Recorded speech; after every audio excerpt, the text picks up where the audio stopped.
lumpuh. Dia merasa lumpuh karena apa? Tiba-tiba dia disuruh ikut berperang.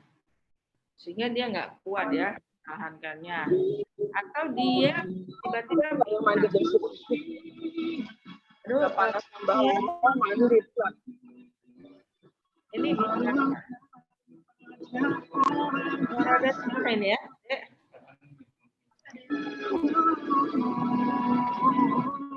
Halo, Dara Prima, tolong di unmute lah. Tak tolong ya. Oke, kita lanjut. Jadi di sini gejala atau defisit tidak ditimbulkan secara sengaja atau pura-pura. Ya, atau pura-pura buta, pura-pura lumpuh. Ini biasanya pasiennya ini bisa dibedakan dengan somatisasi. Kalau konversi, dia tidak menyadarinya. Dia bahkan merasa nyaman dengan kondisi ini. Makanya dia tidak datang ke dokter. Tetapi orang lain atau orang di sekitarnya yang membawa dia ke dokter. Jadi gangguan konversi ini dia istilahnya berlindung dengan suatu kondisi itu. Nah, tapi kalau somatisasi dia datang. Kalau gangguan hipokondriasis dia datang. Mereka datang ke dokter, dok kok ini sakit, dok kok ini ngeluh gitu ya kan. Nah, kalau konversi enggak, tiba-tiba dia pingsan, tiba-tiba dia buta, tiba-tiba dia merasa tidak bisa bergerak. Nah, dia nyaman dengan kondisi itu. Ya, jadi tapi ada faktor pencetusnya, psikologisnya. Jadi, tapi dia nggak mau berobat karena dia nyaman dengan kondisi itu ya. Itu gangguan konversi. Tiba-tiba pingsan, kenapa? Mungkin ada sesuatu yang dia inginkan, tetapi tidak kesampaian. Ya, sering pingsan. Saya sering dapat pasien kayak gini, tetapi biasanya remaja ya, pengen sesuatu, dia pingsan. Ini gejalanya ini ya, macam-macam ya. Tetapi karena ini sering sehingga fungsi sosial, fungsi pekerjaan, fungsi-fungsi interpersonal lainnya sering terganggu. Kenapa? Ya dia nggak bisa apa-apa, sering pingsan ya.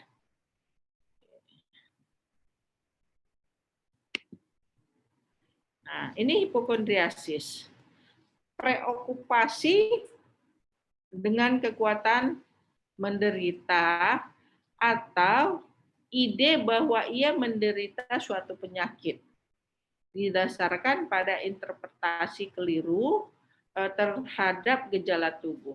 Jadi dia merasa ada yang aneh atau ada satu keluhan yang terjadi pada tubuhnya, menyebabkan penderitanya sangat bermakna secara klinis, mengganggu fungsi-fungsi yang lainnya.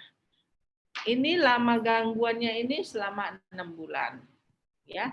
Dia dibedakan dengan gangguan waham, karena ini preokupasi terhadap suatu penyakit. Dia merasa di kepalanya ini ada tumor. Dia merasa perutnya itu ada sesuatu gangguan atau tumor. Nggak sembuh-sembuh. Ya, preokupasi, ketakutan menderita suatu penyakit. Tetapi ini 6 bulan. Kalau gangguan waham 3 bulan. Ya, itu nanti yang membedakannya. Nah, kalau gangguan waham, wahamnya tersistematis. Tapi kalau gangguan hipokondriasis ini kadang-kadang dia merasa ada sesuatu yang terjadi di dalam perutnya ya, sehingga perlu kita lakukan pemeriksaan fisik diagnostik ataupun laboratorium penunjang. Ya, hipokondriasis 1 dia ya. 1 aja keluhannya atau ketakutannya. Gangguan di semangat tubuh ini adalah preokupasi dengan bayangan cacat dalam penampilan. Preokupasi ini menyebabkan penderita sangat khawatir ya tentang tubuh yang tidak sempurna atau sesuatu yang berlebih pada tubuhnya. Nah, misalnya ketidakpuasan dengan bentuk tubuh, ukuran tubuh, ya, sehingga dia melakukan anoreksia nervosa. Ini sering datang ke bedah plastik. Kenapa? Sebenarnya tubuhnya bagus. Sebenarnya dia bisa merasa kalau hidungnya bengkok, ya, atau tangannya tidak serupa, atau tubuhnya yang sangat-sangat tidak baik. Padahal tidak ada keluhan tentang itu. Dia bisa berjam-jam di depan kaca atau memperhatikan tubuhnya yang cacat. Dia sering ke bedah plastik. Nah, masuk kita gangguan nyeri. Nyeri pada satu atau lebih tempat anatomis. Ya. Yang merupakan pusat gambaran klinis dan cukup parah untuk memerlukan perhatian klinis.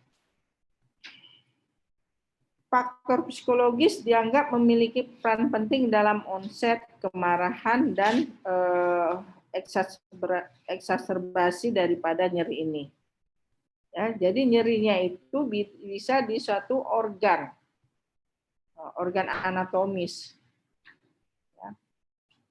Nyeri tidak dapat diterangkan lebih baik dari gangguan mood ataupun kecemasan ya, atau gangguan psikotik yang tidak memenuhi kriteria. Dibedakan dengan beberapa kondisi medis ya sebagai diagnosis banding. Misalnya ya seperti HIV/AIDS ya, kondisi medis yang kadang-kadang sulit terdiagnosa. Ternyata dia mengalami AIDS ya, sklerosis. Sehingga untuk menyingkirkannya, bagaimana menyingkirkannya? Tetap melakukan pemeriksaan fisik dan diagnostik. Nah, gangguan lain yang menjadi diagnosa banding adalah gangguan waham. Seperti saya bilang tadi, kalau gangguan waham itu 3 bulan.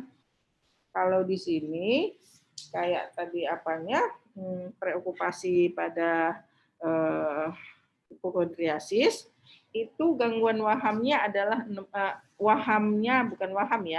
gangguannya bertahan selama 6 bulan. Kemudian bedakan juga dengan nyeri organik. Misalnya kalau ada mengeluh nyeri, ada mengeluh sakit, oh gangguan somatopom ini. Enggak juga. Makanya penting dilakukan pemeriksaan fisik. Jangan asal ada pasien, oh udah somatopom. Enggak. Saya sering dapat pasien dari rekan saya spesialis jantung. Nah, gejalanya sama dengan sakit jantung. Tapi setelah di eko, EKG, nggak ada masalah, sehingga dikirim ke saya. Atau saya sering dapat dari penyakit dalam. Misalnya, gula darahnya nggak turun-turun, atau tensinya nggak turun-turun. Kenapa? Rupanya dia punya masalah psikis atau psikologis yang menyebabkan dia tensian terus. Naik terus tensinya. Ya. Factitious disorders. Ini kepura-puraan ya. Jadi dia merasa nyaman dengan penyakitnya. Jadi dia datang ke rumah sakit untuk diperiksa. Tapi kalau udah di dalam rumah sakit dia nyaman. Seneng dia di rumah sakit. Nah, gangguan psikosomatis ini adalah gangguan psikologis juga yang mengenai tapi ada organnya. Ya. Ada organ yang sakit. Bergabung dia. organ yang sakit dengan pikiran, psikosomatis. Nah, tata laksana ini sangat penting supaya nanti bisa menjawab pertanyaan-pertanyaan itu. Yang pertama adalah cognitive behavior therapy, CBT ya. Kenapa? Karena ini kan merubah pola pikir yang tadinya terjadi penyimpangan kognitif. Dan dengan adanya CBT diharapkan ada perubahan dari perilaku.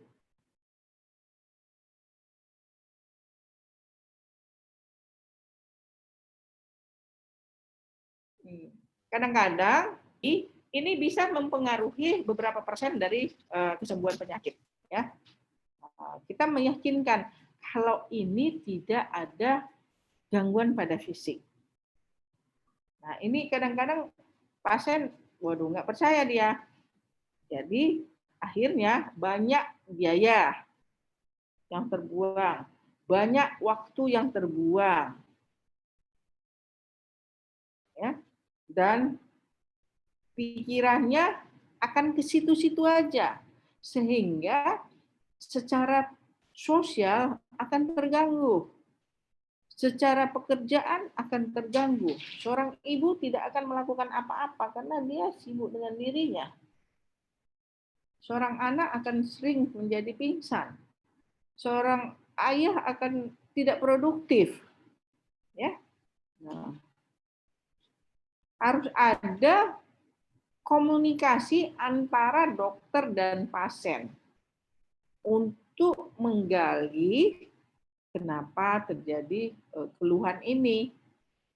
Tetapi kaidah pertama yang harus dipegang adalah tidak ada gangguan pada fisik. Baru kita bisa masuk ke cognitive behavior therapy.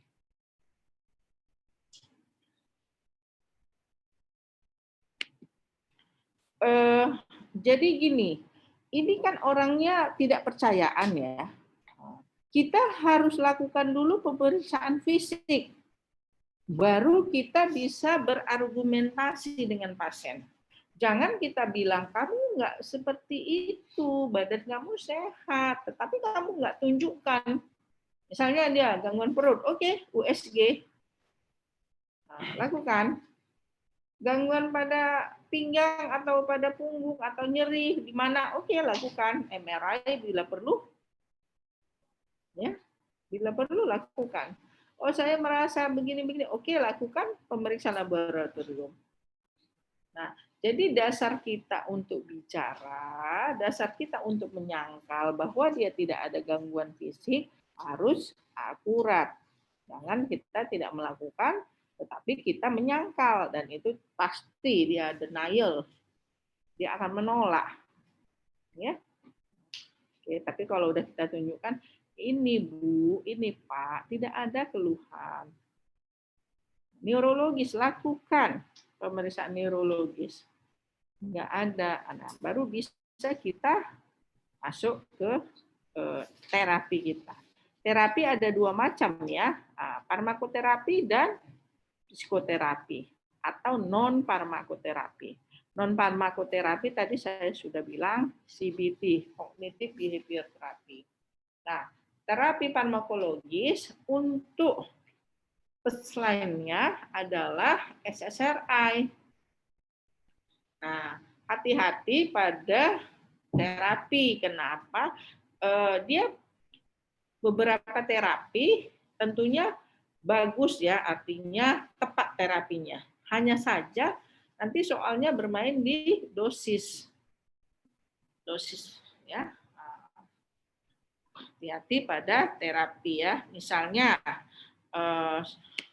nih ya, dia kasih soal misalnya sertralin 5 dosis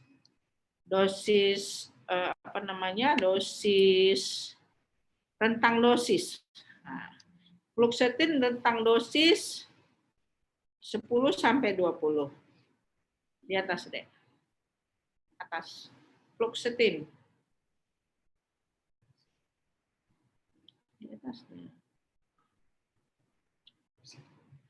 Di sini dosis fluoxetine ini 10-20, tetapi dosis awal pemberian 20 mili.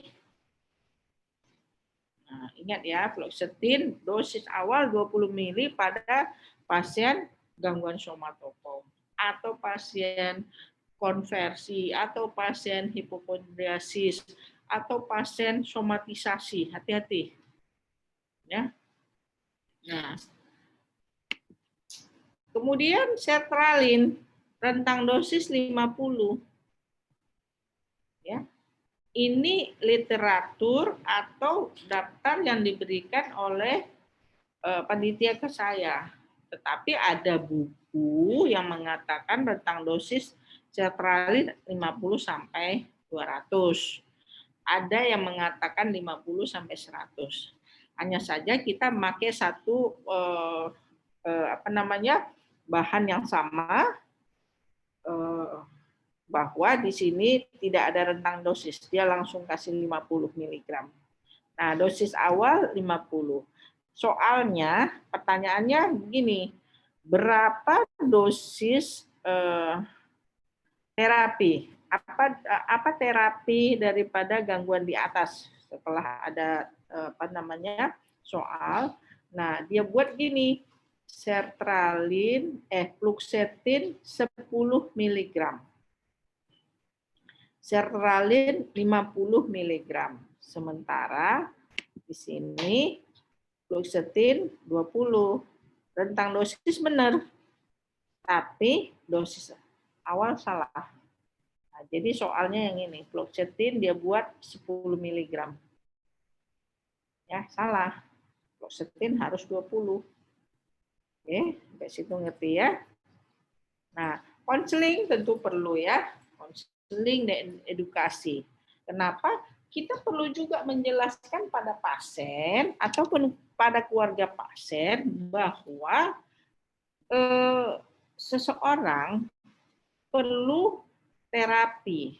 Jangan dianggap sebagai kepura-puraan.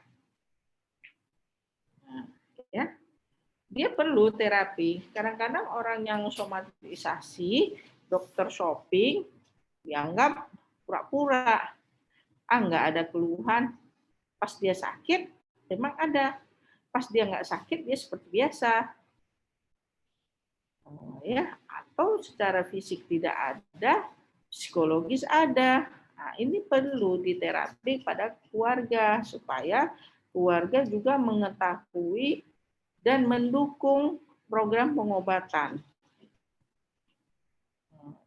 Kemudian dijelaskan juga bahwa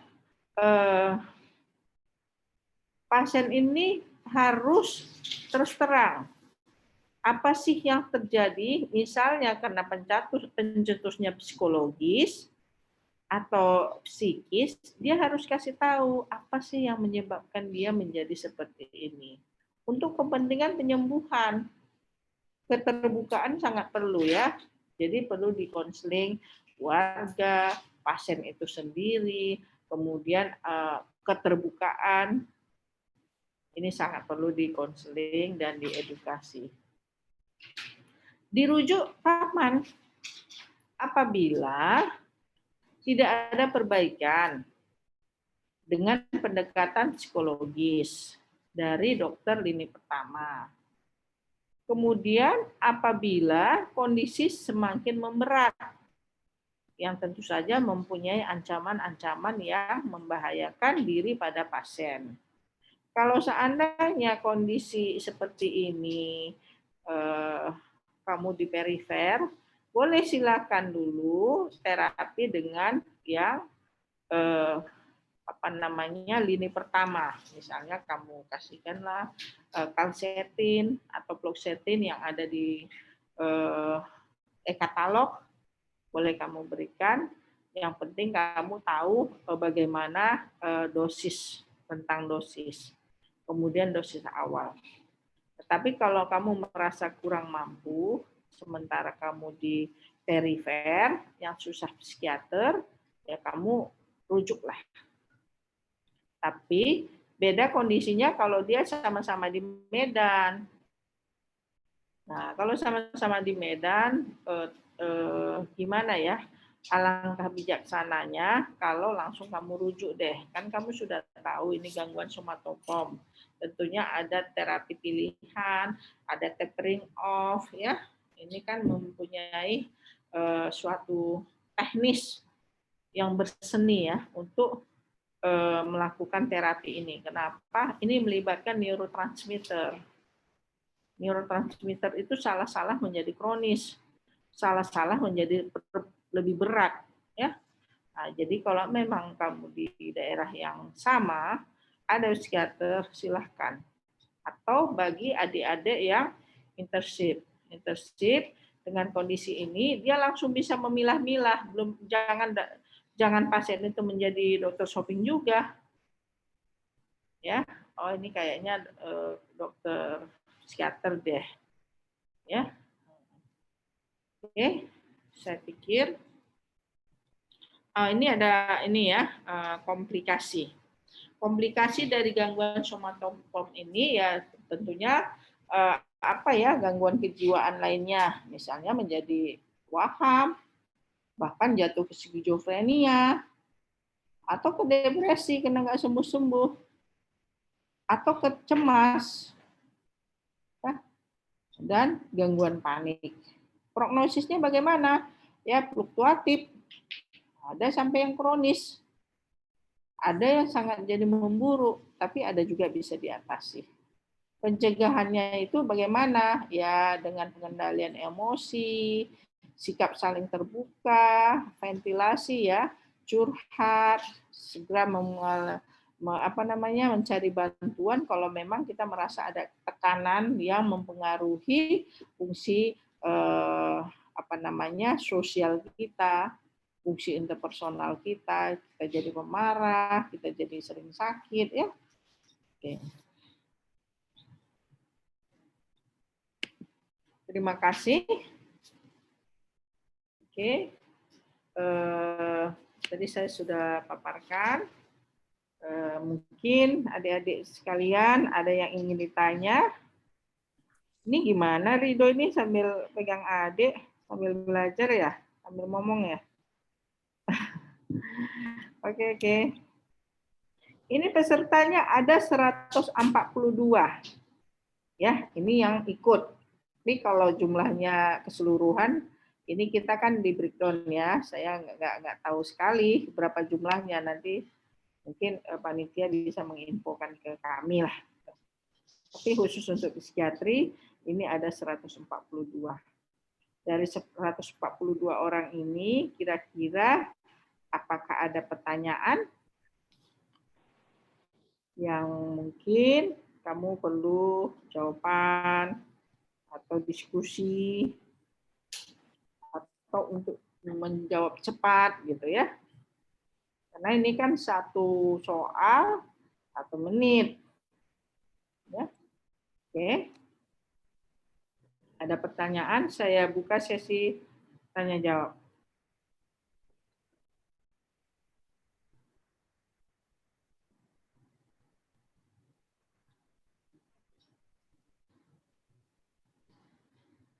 Ada pertanyaan atau sudah mantap semua?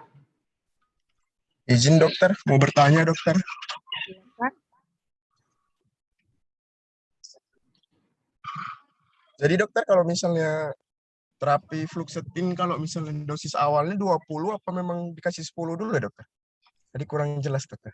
Oh, fluoxetine ya. Ya dokter. Kalau ini kan kita memegang literatur atau bahan yang sama nih ya. Bahan kalian sama bahan saya sama nih.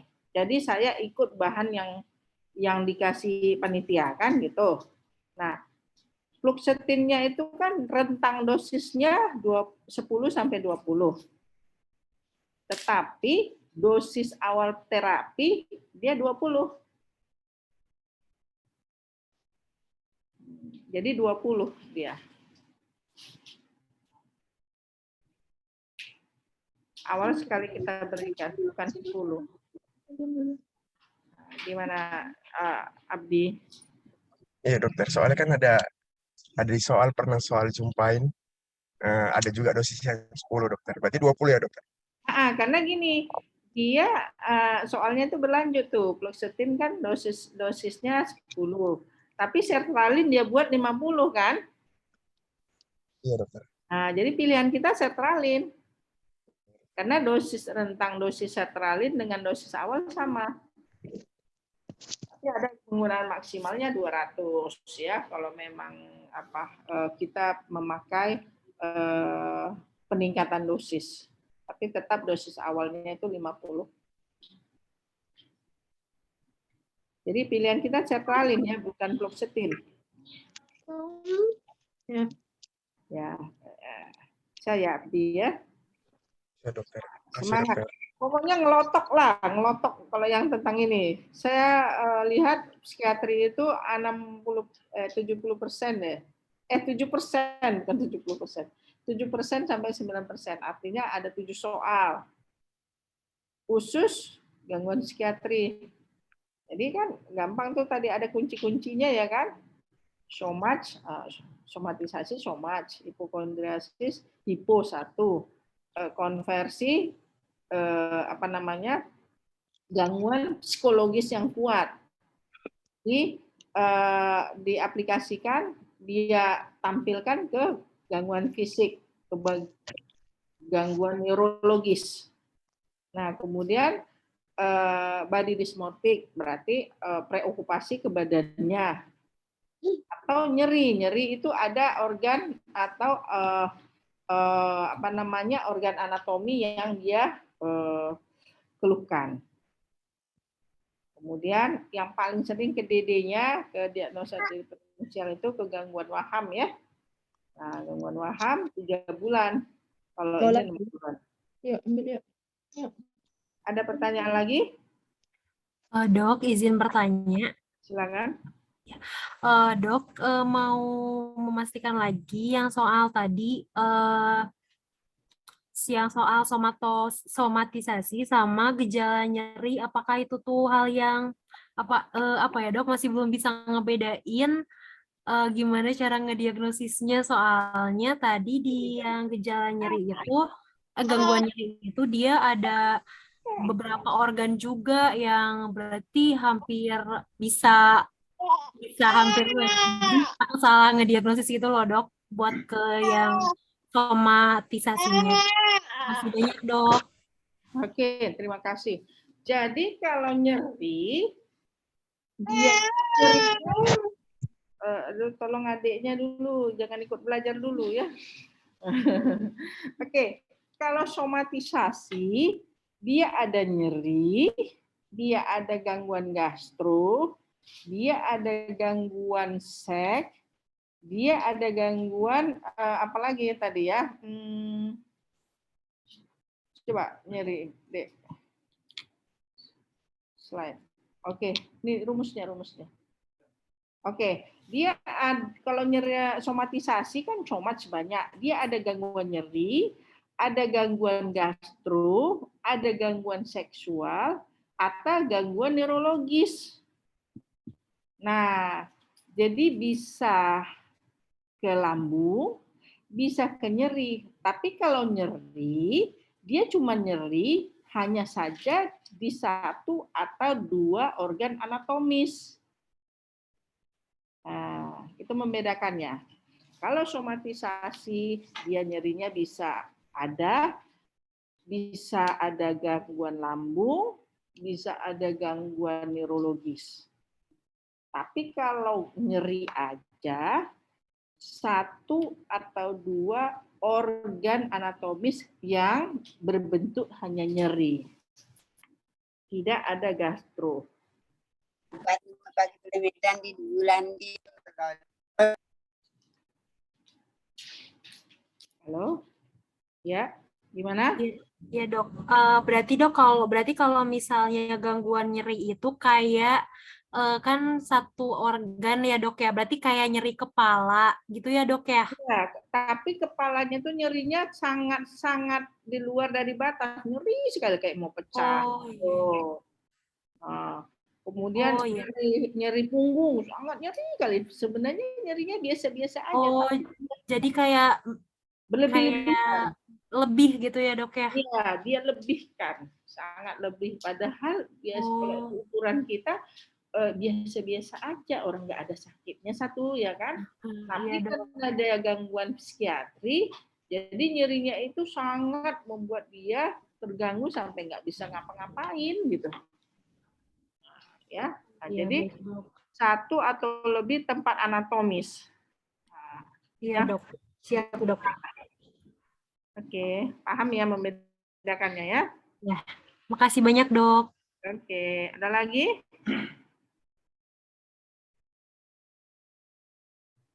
Izin bertanya, Dok. Oke, silakan. Ya, saya masih bingung, Dok, untuk bagaimana untuk cara menentukannya itu. Yang tadi kan ada terapi yang kognitif itu ya, Dok ya? CBT, cognitive Iya, behavior. itu. Jadi bagaimana untuk cara menentukan terapi CBT ataupun terapi yang kayak family terapi itu loh, Dok. Masih bingung Oh, soalnya. family therapy. Iya. Oke. Jadi pada gangguan somatopom ini ada dua terapi, satu farmako, satu non farmako. Nah, kalau yang farmako tadi, yang first line-nya itu SSRI. Kalau yang non farmako, first line-nya itu CBT, cognitive behavior therapy. CBT ini adalah antara terapis dan si pasien.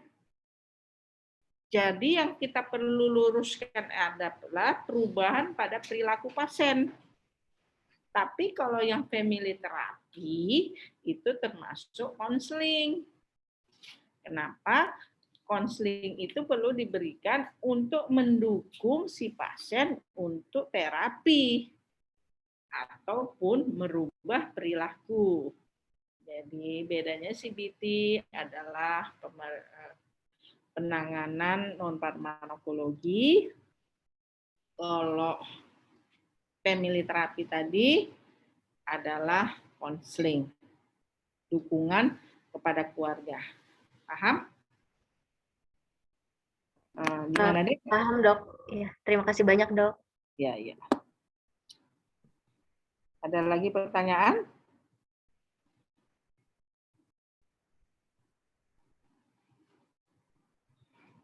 Makin banyak bertanya, makin saya rasa sangat membantu supaya kita kalau bisa nggak usah membaca lagi. Kenapa? Udah banyak pertanyaan, udah dikembangkan gitu. Jadi mempermudah memahami apa ini ya, teori ini.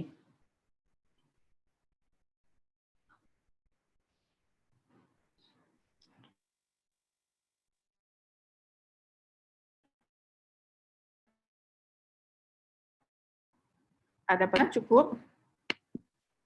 Izin bertanya, dokter. Silahkan. Di luar gangguan somatopom, dokter, boleh dokter? Boleh. Tapi apa Eh, enggak jadi kamu jadi takutnya apa? Kamu kan harus fokus nih. Tapi serah nggak apa-apa, silahkan. Di soal modul ada soalnya, dokter. Oh, Bingung jawabnya. Cara bedain OCD dengan PTSD itu, dokter. obsesi kompulsi disorder, PTSD. Iya, dokter. Jadi PTSD ini adalah suatu kondisi di mana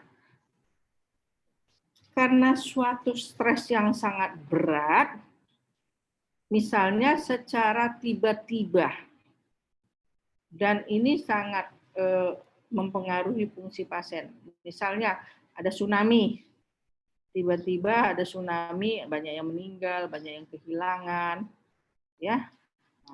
Atau misalnya kayak sekarang ini COVID, tiba-tiba harus meninggal orang tuanya, tiba-tiba harus meninggal suami atau meninggal anak, ya kan gitu. Ada suatu stres yang sangat kuat yang menyebabkan dia terjadi gangguan ansietas. Tapi harus ada trauma yang berat, itu dia membedakannya. Kalau sehingga dia jadi cemas. Kalau OCD, obsesi kompulsif disorder, dia harus melakukan kegiatan itu untuk menghilangkan cemasnya. Jadi dia harus lakukan. Misalnya dia nih, tadi pintu udah dikunci nggak? Nah, dia berulang kali. Kalau dia nggak lakukan, dia cemas. Makanya dia lakukan. Berulang-ulang. Atau dia cuci tangan berulang-ulang. Kalau nggak dia lakukan, dia cemas. Nah, inilah yang dikatakan OCD. Kecemasan itu kecemasan itu akan terjadi apabila tidak dilakukan. Baik. Ya, oke deh. Oke, dokter. Terima kasih, dokter. Nah, ada pertanyaan lain?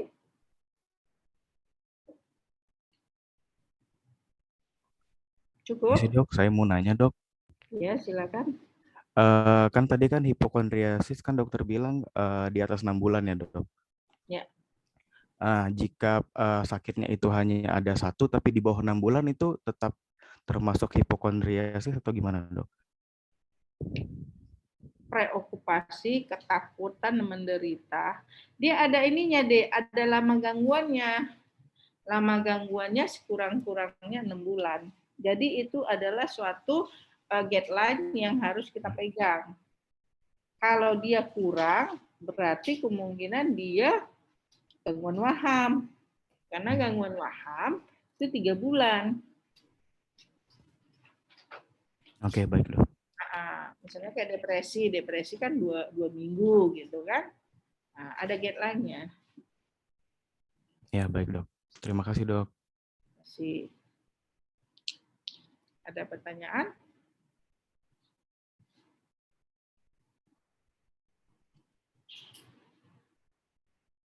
Gimana? Cukup? Ya, oke, baik. Apabila tidak ada pertanyaan lagi, kita sudahi pertemuan kita ini.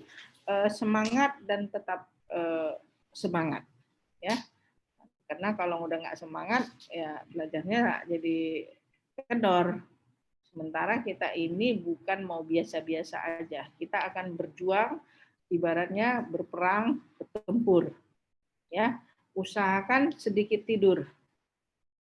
Emang tidak ada usaha yang mengkhianati hasil. Ya, kalau dia mau berhasil, tentunya usahanya harus kuat. Tidak ada yang biasa-biasa aja deh. Kalau kalian memang mau berhasil, tidurnya jam 12, bangunnya jam 3, belajar lagi. Usahakan tidurnya sedikit deh. Kalau nanti sudah siap ujian, silahkan mau tidur berapa jam.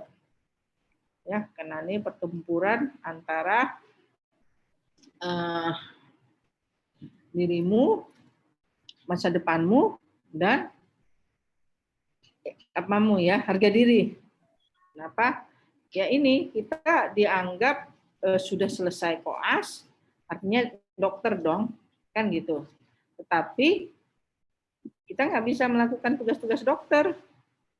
Mau dokter, mau sekolah, atau mau PNS, kita nggak bisa lakukan. Akhirnya kita di tengah-tengah, dan ini menjadi polemik antara diri kita. Satu sisi kita pengen bekerja, sekolah, menghasilkan, tapi kita tidak punya kompetensi untuk itu. Jadi gimana caranya? Ya kita harus keluarkan keluar dari zona ini, zona aman, untuk mencari jati diri.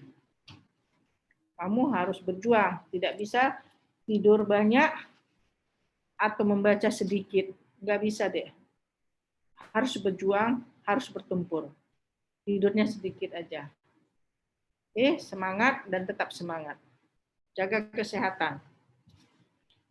Baiklah, selamat sore. Wassalamualaikum warahmatullahi wabarakatuh. Selamat sore, salam sejahtera bagi semua. Waalaikumsalam warahmatullahi wabarakatuh. Terima kasih dokter. Terima kasih dokter. Terima kasih dokter. Terima kasih dokter. Selamat.